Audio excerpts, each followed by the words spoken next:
Galiu garantuoti, kad kalėdų kartu su tavimi laukia ir kandidozė. Netiki? Taip, jeigu tu ją nešioji savyje, o mes ją visi nešiojam savyje ir sukuri tas sąlygas, kad jinai galėtų pasireikšti, išlįsti į paviršių, tai kalėdus arba šitas šventinis laikotarpis tai yra tai, ką tu būtinai darysi. Alkoholis, daug miltinių patiekalų, greičiausiai bus cukraus arba mytyboje, arba kažkur atskirai, kažkokiu tu galbūt kažko tai užsigersi.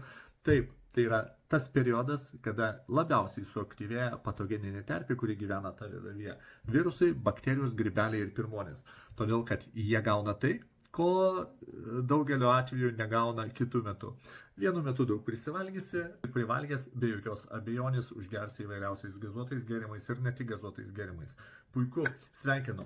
Tavo kandidozė tau padėkos, jinai švęs kartu su tavim ir greičiausiai, kad per naujosius metus kartu su tavimi šaus šampaną, burbuliuos kartu su tavimi.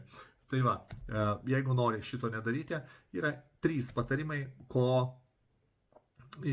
reiktų vengti. Taigi, parašyk, duosiu, nemokamai.